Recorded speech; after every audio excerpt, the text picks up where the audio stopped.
At the far end of town where the griffle grass grows and the wind smells slow and sour when it blows and no birds ever sing except for old crows is the street of the lifted Lorax. And deep in the griffle grass, some people say, if you look deep enough, you can still see today the place where the Lorax once stood, just as long as it could, before somebody lifted the Lorax away. Who was the Lorax? And why was it there? And why was it lifted and taken somewhere from the far end of town where the griffle grass grows? The old Onceler still lives here. Ask him. He knows. You won't see the Onceler. Don't knock at his door. He stays in his lurkum on top of his door. He lurks in his lurkum, holed under the roof, where he makes his own clothing out of this muffered roof. And in special dank midnights in August, He peeps out of the shutters, and sometimes he speaks and tells how the Lorax was lifted away. he'll tell you perhaps, if you're willing to pay. On the end of a rope, he lets down a tin pail, and you have to toss in 15 cents and a nail, and the shell of a great-great-great-grandfather's nail. He pulls up the pail, makes a most careful count to make sure that you've paid him the proper amount. Then he hides what you've paid him away in his snub, his strange secret hole in his glove glove. Then he grunts. I will call you by whispermaphone, that the secrets I tell you are for your ears alone. And slop sounds a whispermaphone to your ear, and the old Onceler's whispers are not very clear, since they have come down through a snarkly little hose, and he sounds as if he had small bees up his nose. Now I'll tell you He says with his teeth sounding gray. how the Lorax was lifted and taken away. It all started way back, such a long, long time back. Way back in the days when the grass was still green, the pond was still wet, the clouds were still clean, and the song of the swami swan rang out in space. One morning, I came to this glorious place, but I first saw those trees, those truffula trees, the bright-colored tufts, the truffula trees, mile after mile in the fresh morning breeze. And under the trees, I saw the brown barbaloos, frisking about in their barbaloot suits, as they played in the shade, eating truffula fruits. And from the rivulous pond came the comfortable sound of the hummingbirds humming, splashing around. But those trees, those truffula trees, all my life I've been searching for trees such as these, for the touch of their tuft, which was softer than silk, and had the sweet smell of butterfly milk. I felt a great leaping of joy in my heart. I knew just what to do. I unloaded my cart.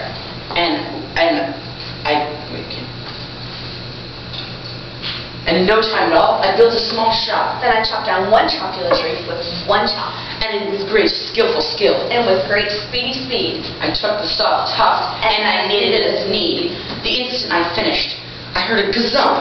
I looked. I saw something pop out of the stump of the tree I chopped down. It was sort of a man. To describe him, that's hard. I don't know if I can. he was shortish And oldish. and brownish, And mossy. and he spoke with a voice. That was sharpish and bossy. Mister! He said with a sawdusty sneeze. I am the Lorax who speaks for the trees. I speak for the trees have no tongues. And I'm asking you, sir, at the top of my lungs. He was very upset as he shouted and puffed. What's that thing you made out of my truffula tuft? Look, Lorax, I said, there's no cause for alarm. I chopped down just one tree. I'm doing no harm. Why, I'm being quite useful. This thing, it's a need to find something that all people need. It's a shirt, it's a sock, it's a glove, it's a hat, but as other uses, yes, far beyond that. You can use it for carpets, for pillows, for sheets, or curtains, or covers for bicycle seats. Sir, you are crazy with greed. There is no one on earth who would buy that need. But after a minute, I proved he was wrong, for just at that minute, a chap came along, and he thought that the thneed I knitted was great, and he happily bought it for $3.98. I laughed at the Lorax. You poor stupid guy. You never know what some people will buy. I repeat, Cried the Lorax. I speak for the trees. I'm busy, I told him. Shut up, if you please. And I rushed across the room, and in no time at all, I built a radio phone, put in a quick call. I called my brothers, my uncles, my aunts, and I said, here's a wonderful chance for the whole Onceler family to get mighty rich. Get over here fast, take the road to North Nitch. Sharp left at Weehawken, right at South Stitch. And in no time at all, in the factory I built, the whole Onceler family was working full tilt. We're all knitting thneeds, just as busy as bees, the sound of the chirping of truffula trees. Then, oh baby-o, how my business did grow, and chopping one tree at a time was just too slow. So I quickly invented my super axe hacker, which whacked out 4 truffula trees in one smacker. We were making We're making Sneeds 4 times as fast as before, and that Lorax, he didn't show up anymore. But the very next day, he knocked on my new office door. He snapped, "I'm a Lorax who speaks for the trees, but you seem to be chopping as fast as you please. But I'm also in charge of the brown barbaloots, who play in the shade in their barbaloot suits, and happily lived eating truffula fruits.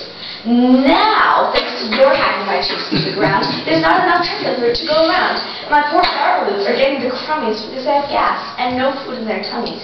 They loved living here, but I can't let them stay. They'll have to find food, and I hope that they may. Good luck, boys." he cried, and he sent them away. I, the onceler, felt sad as I watched them go, but business is business.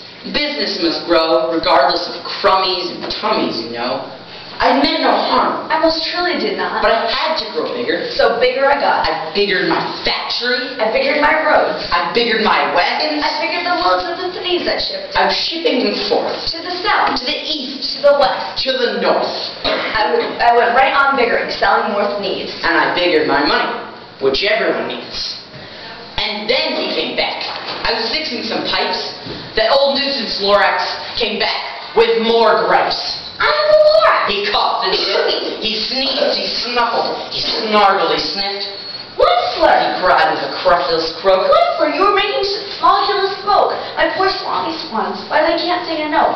No one can sing bless Mama's throat." And so, please pardon my cough, I can't let them stay, so I'm sending them off.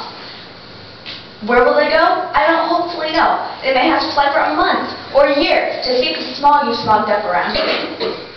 "What's more," Said the Lorax, his dander was up. "let me say a few words about Gluppy Glup. Your machinery chugs on day and night without stop, making Gluppy Glup, also Sloppy Slop. And what do you do with this leftover goo? I'll show you, you dirty old Whistler man, you.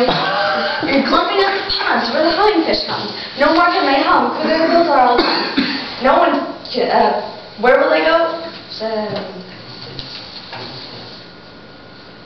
So I'm sending them off. Oh, their future is dreary. They'll have to walk on their fins and get woefully weary in search of some water that isn't so smeary." But then I got mad. I got terribly mad. I yelled at the Lorax. I said, "Listen here, Dad. All you do is yak, yak, and say bad, bad, bad, bad. And if I have my right, sir, I'm telling you, I intend to go and do just what I do. And for your information, you Lorax, I'm biggering and biggering and biggering and biggering, making more trees than it needs, which everyone needs." But at that very minute, we heard a loud whack. From the far end of the field came the sickening smack of an axe on a tree. We heard the tree fall. The very last truffula tree of them all. No more trees, No more Sneeds. no more work to be done. So in no time at all, my uncles and aunts, everyone, they all waved me goodbye, they jumped into their cars, they drove away under the smoke-smuggered stars. Now all that was left with the bad-smelling sky was my big, empty factory, the Lorax, and I. The Lorax said nothing, just gave me a glance. Just gave me a very sad backward glance, as he lifted himself by the seat of his pants. I'll never forget the grim look on his face as he hoisted himself and took leave of this place through a hole in the smog without leaving a trace. And all that the Lorax left here in this mess was a small pile of rocks with one word, Unless. Whatever that meant, well, I sure couldn't guess.